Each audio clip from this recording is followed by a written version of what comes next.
Napapansin nyo ba na parang nagbalik ka ng mga tulongge sa Maynila? Kaliwat kanan, hold-upper, snatcher. Eh, wala na yan nung araw eh. Dumami na naman ang droga sa Maynila.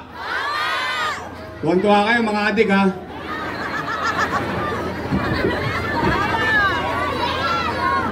Naniniwala ba kayo na dumarami na naman ang tulongge sa Maynila? Dumami na naman ang droga sa Maynila. Tuwan-tuwa kayo mga adik ha.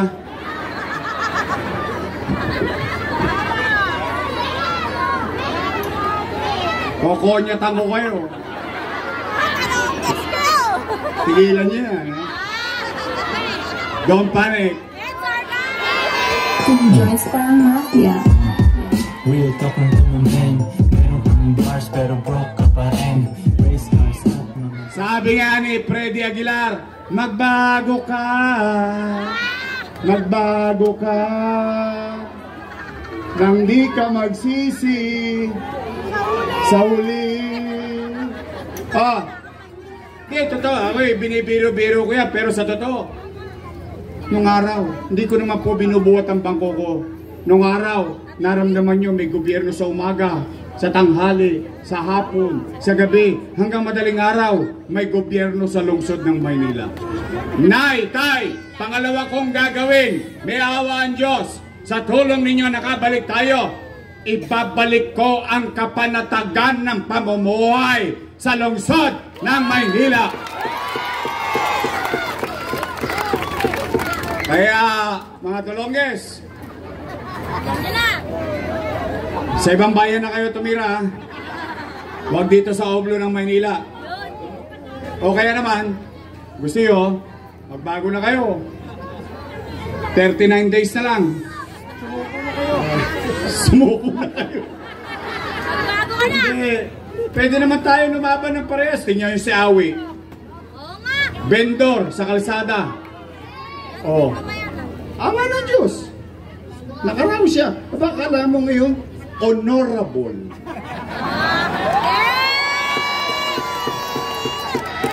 Gatmabi. Kasi ang pangalan niya ngayon may doktor na eh. H-O-N. Honorable. Pwede naman pala. O sino magkakala? Ito real talk lang ha. Mahirap paniwalaan pero yun ang totoo. Hindi ko nga pwede ikubli yun sa mga taga-mabuhay, taga-artin. Sino magkakala basurero pwede maging mayor ng Maynila? Hindi totoo naman. Diba? So posible. Huwag na kayo mamerwisyo ng kapwa natin pobre. Magbago na kayo ng linya. Huwag na kayo magtrumpeta. Tudyos na lang. Joyce Parang Mafia. Real talk ng tumamben. Meron kang bars pero broke ka pa. Alright, tay. Pangatlo kong gagawin. Napanood nyo ba yung video kanina? Ibabalik ko lang. Pabahay. Talupa. Marami dito kasi ang lupa hindi kanila eh. Kalusugan.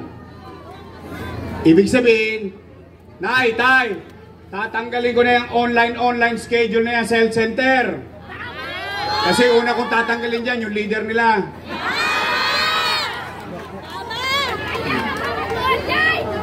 Online schedule? Kailangan pa ng internet? Magpapaload ka pa, Yorme! Yorme, magpapaload ka pa! Ha? Magpapaload ka pa? So kailangan naka-schedule ka pag magpapacheck up. O dapat schedule mo rin yung sakit mo. Oh. Health center, healthcare system, hospital. Oh. Edukasyon. Trabaho. O yung iba, okay nang bahala, malalaki na kayo. Bakit? MBN, Minimum Basic Needs. Healthcare, education, housing, jobs. Yun yun. Nakita nyo ba? May prueba? Napanood nyo? Nangyari ba yung sinabi ko? O di mangyayari na lang ulit yun. Okay ba sa inyo? Tapos na po, uwi na. Kasi ayoko naman ipangako sa inyo. Alam ang bulahin ko pa kayo, ipangako ko sa inyo langit, hindi naman mangyayari yun. O kaya ko kayong iatid sa purgatorio. Kunti na lang, langit na. But kidding aside, sa totoo lang, kaya ko inuna yun. Kasi lahat yun dinanas ko eh.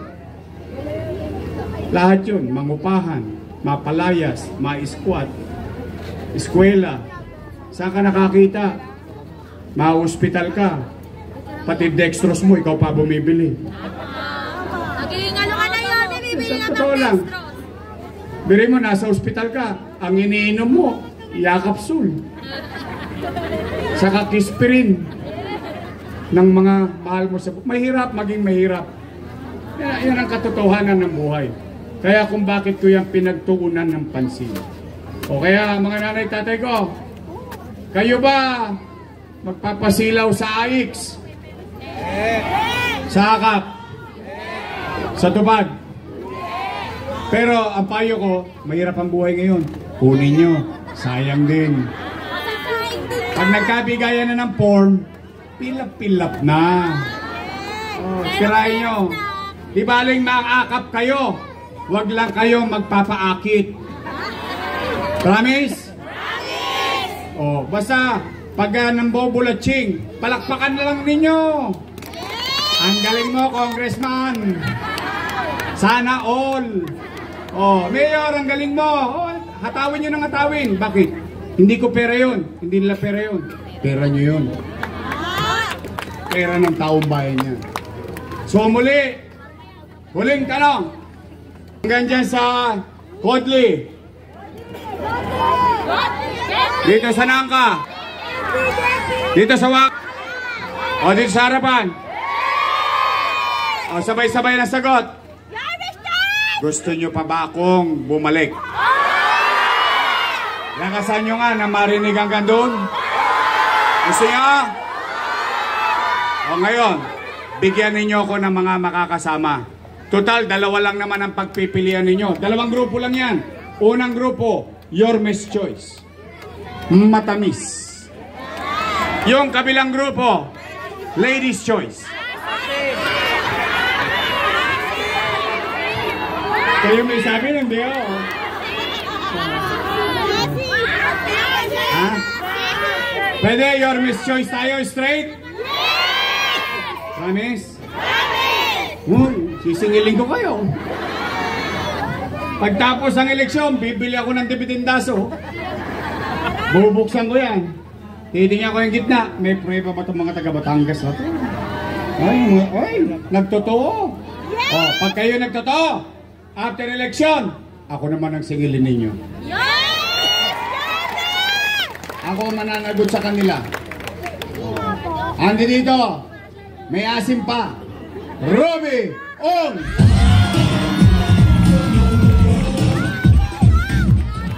Nico Evangelista. Romel Miranda. Bolong C. Awi Sia. At ang laging nangongona.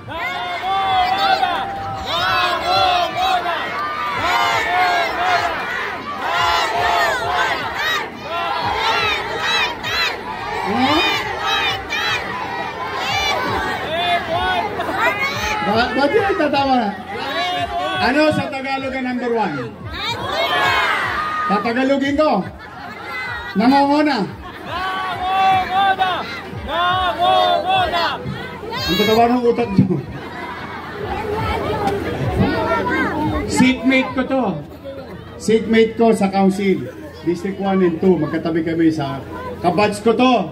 Magaling na konsyal ninyo. Muli natin ibabalik sa konseyo. Edward Tan.